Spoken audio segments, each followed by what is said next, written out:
Olá, eu sou Suzana Jarme de Bello, sou professora do Departamento de Ginecologia da Escola Paulista de Medicina.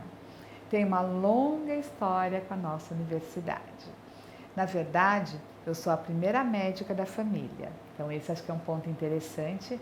Eu descobri somente na faculdade que a grande maioria dos colegas já decidiram ser médicos desde criancinha, e isso não aconteceu comigo. Uma coisa engraçada que aconteceu ao longo da minha vida, quando eu estava no meu último ano, no terceiro colegial, que hoje não se chama mais assim, e eu ia prestar a FUVEST, na época a FUVEST era o principal vestibular de São Paulo, eu não sabia para o que me inscrever. E aí, numa determinada noite, meu pai quis conversar comigo. E coincidentemente, nosso cachorro pastor alemão estava passando mal, estava nas últimas, e eu fiquei junto com meu pai dando soro fisiológico na boca do cachorro. E durante isso a gente foi conversando. E aí meu pai me perguntou sabiamente: Suzana, já que você não sabe o que você quer prestar, me fala o que você não quer ser. E aí eu falei: pai, eu só sei que eu não quero ser médica, eu não quero ser engenheira e eu não quero ser advogada. Eu derrubei as três grandes assim numa única frase. Meu pai se assustou quando eu complementei: eu estava pensando, pai, em ser meteorologista. Aí ele: mas por que meteorologista? Ah, pai, eu sou boa de adivinhação. Realmente, naquela época, meteorologia era só adivinhação, não tinha nenhum fundamento como hoje, a gente já sabe que tem muito mais.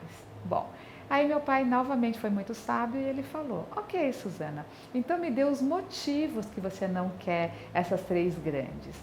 Eu até acho que você seria uma boa médica, eu estou vendo aqui você dá soro na boca do cachorro. Aquilo mexeu comigo, comecei a pensar, e aí depois eu falei para ele: pai, eu não tenho nenhum motivo para não ser médica, acho que eu vou ser médica. E acabei me inscrevendo em todos os vestibulares para medicina. Minha mãe tomou um susto. Ela falou: teu pai te obrigou a prestar medicina? Eu falei: não, mãe, eu estava pensando e eu acho que eu quero ser médica. E pronto.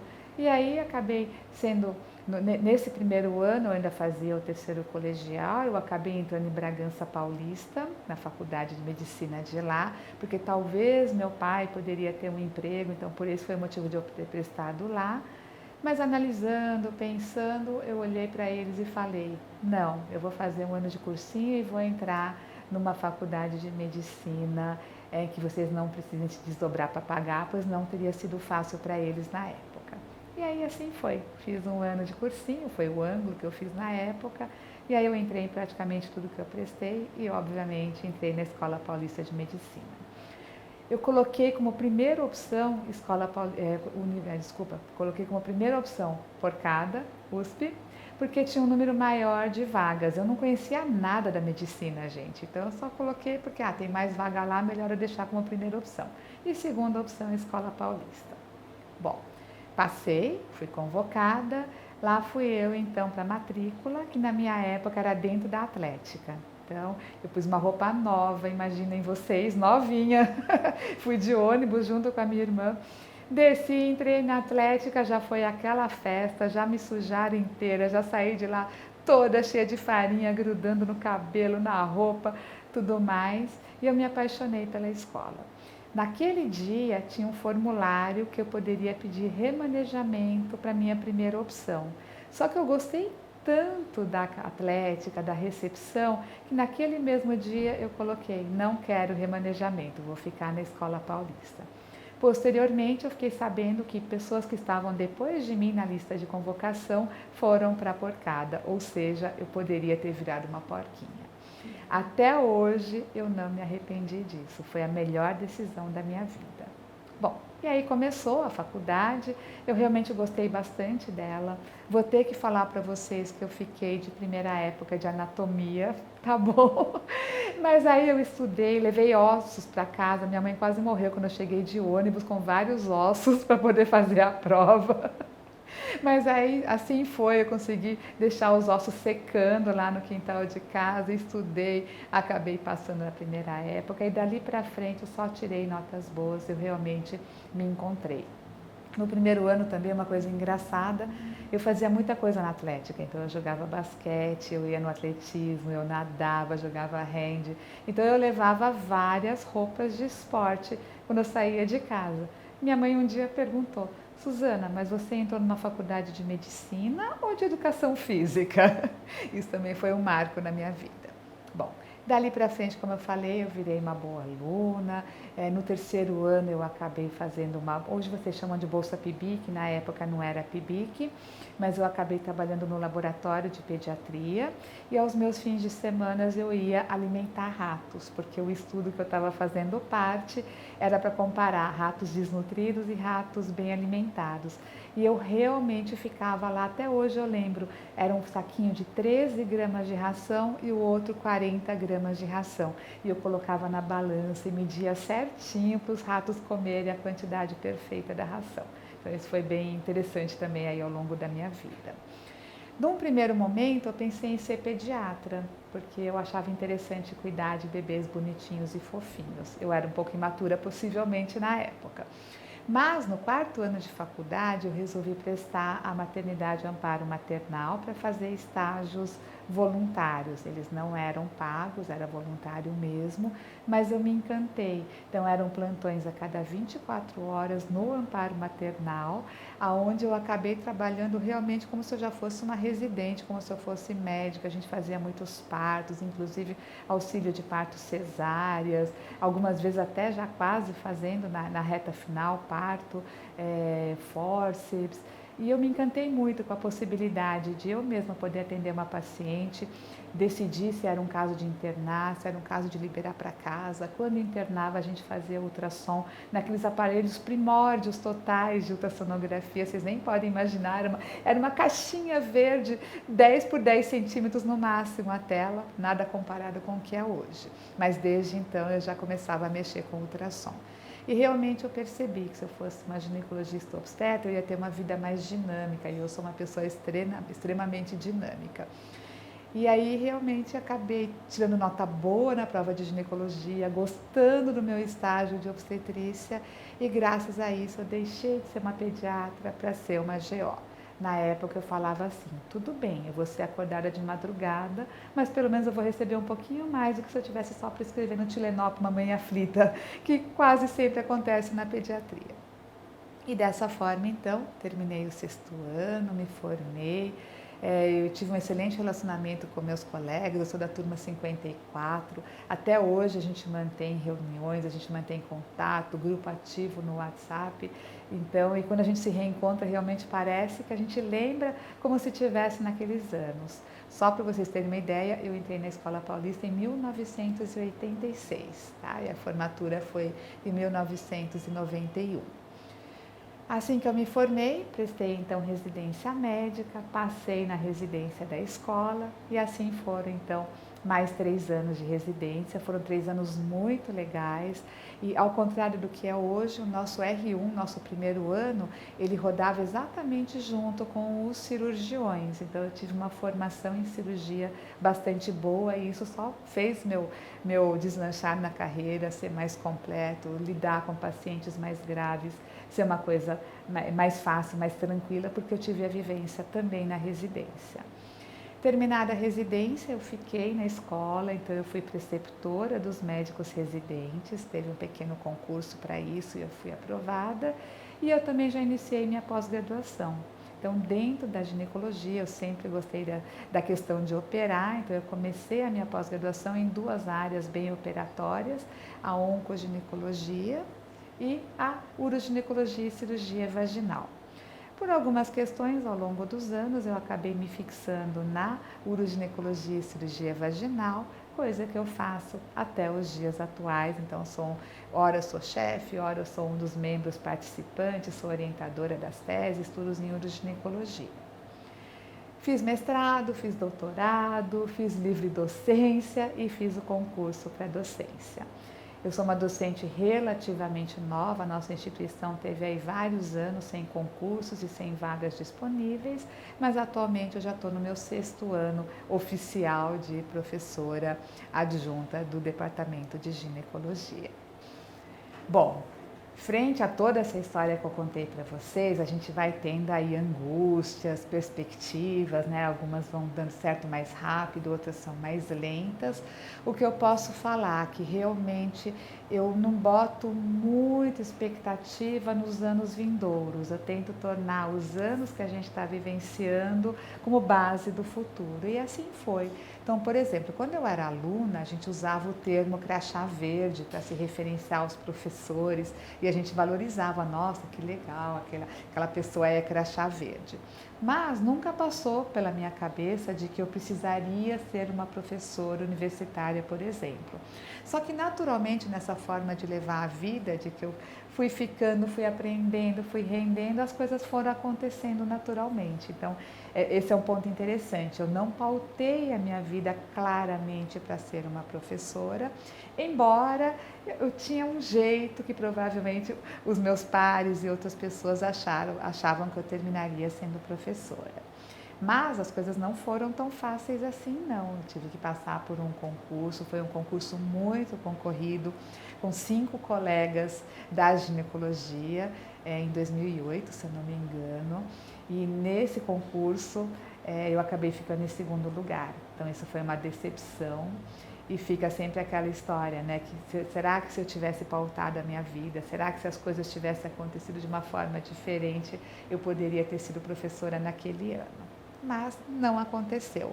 Em nenhum momento eu posso falar que pelo fato de eu ser mulher eu tive alguma desvantagem, realmente eu não posso falar isso.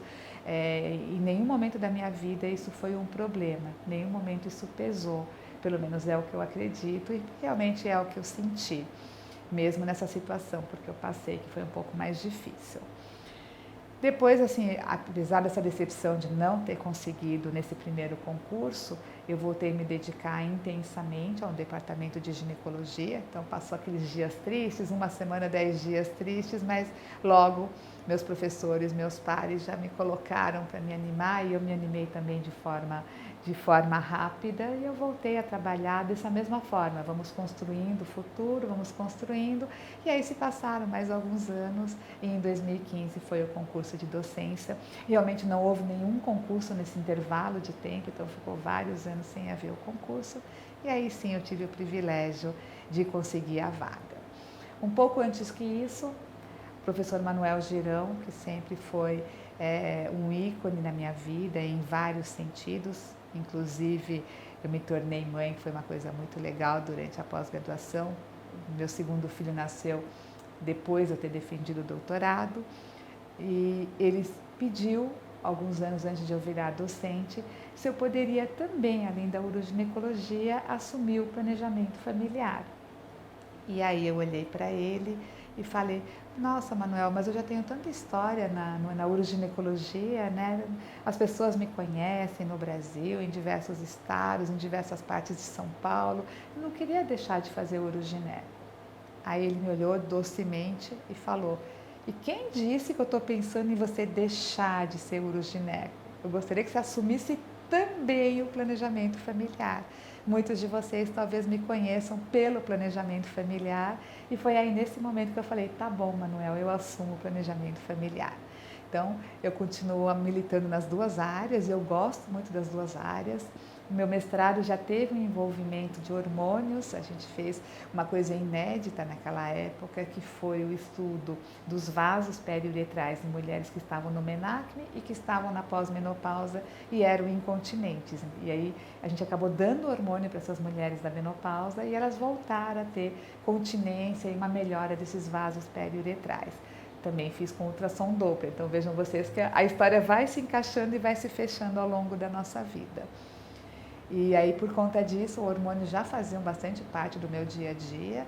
E aí sim, assumi o planejamento familiar e continuo trabalhando firme para tornar, então, tanto a nossa urogineco, quanto o nosso planejamento, quanto o nosso departamento de gineco, a nossa Escola Paulista, cada vez mais forte.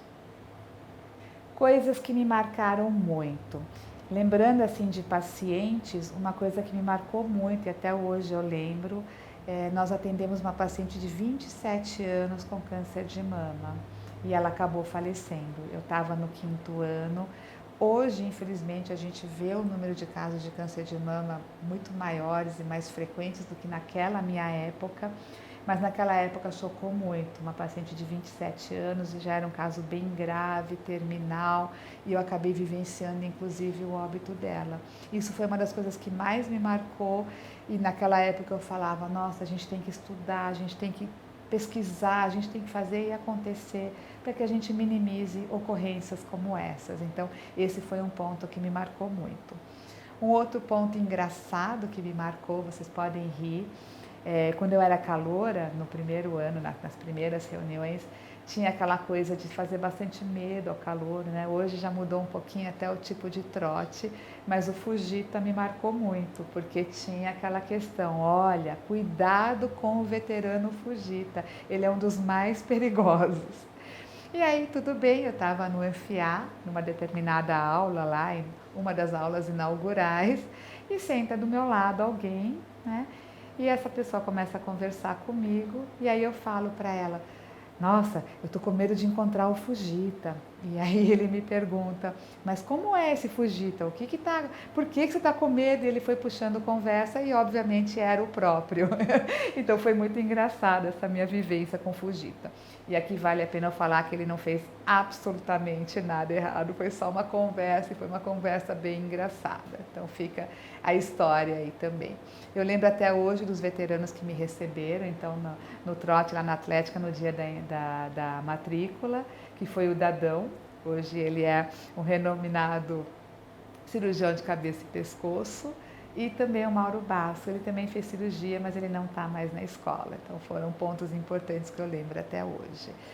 Na Atlética eu cheguei a ser primeira dama, porque o meu namorado foi presidente da Atlética, então também tenho isso, entre aspas, no currículo.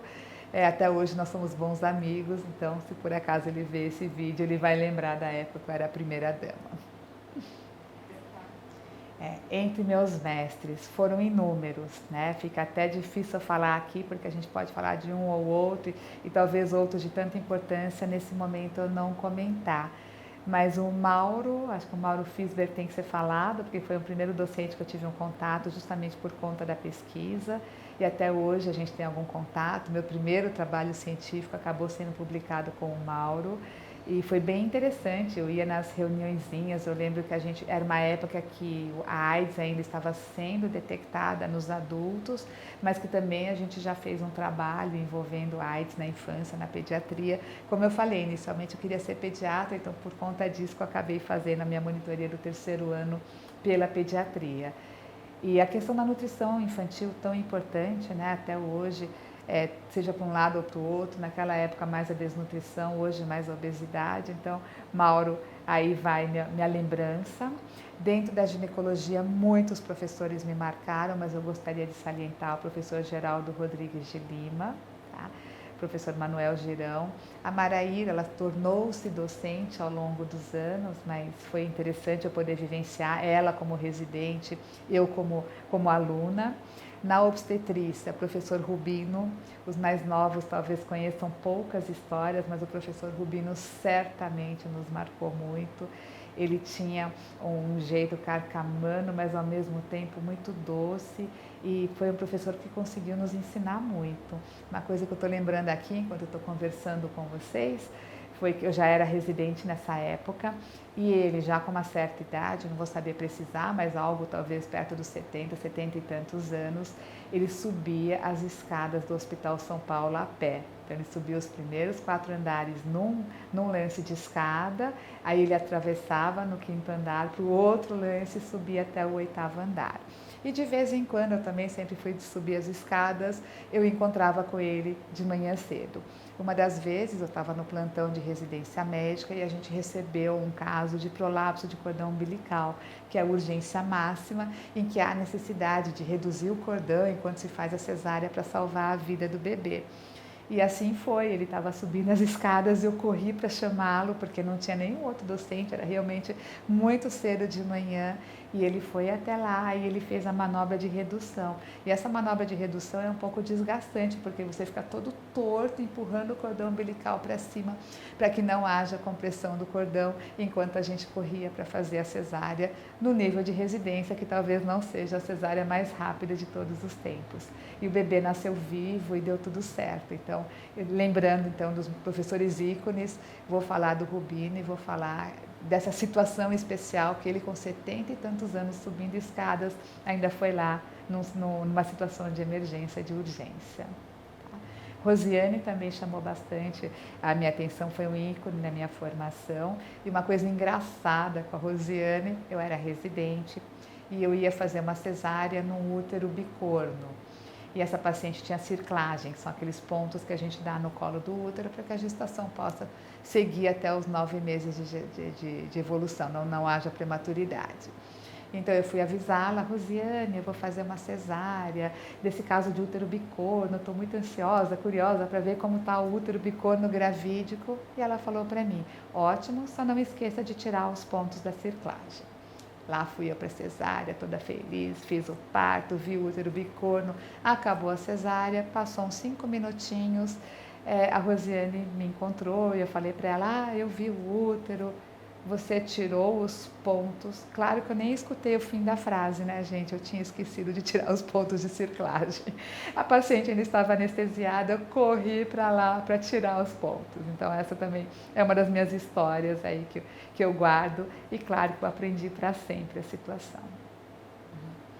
Bom, conselho para quem está aí passando ao longo dos anos, muitas coisas aconteceram, talvez alguns anos atrás existia um romantismo um pouco maior em relação à profissão.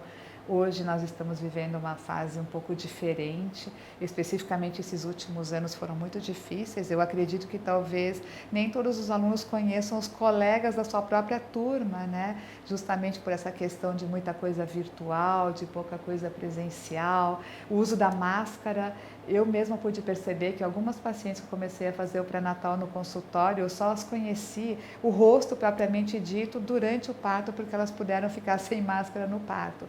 Então eu imagino que isso possa estar acontecendo entre alunos, entre residentes, a gente não conhecer nem a fisionomia do nosso par, fora todas as outras dificuldades inerentes. Mas o que eu posso deixar de conselho? Abracem a causa, se esforcem, evoluam, estudem, façam um pouco a mais do que o mínimo necessário, porque é dessa forma que a gente vai conseguindo ir para frente. Valorizem os seus amigos, valorizem os seus pares, valorizem os seus professores, coloquem-se no lugar da outra pessoa. São coisas que eu pauto a minha vida e eu acredito que eu tenha mais motivos de felicidade do que de tristeza, porque eu acho que esses são pontos fundamentais. E eu gostaria de deixar isso para vocês.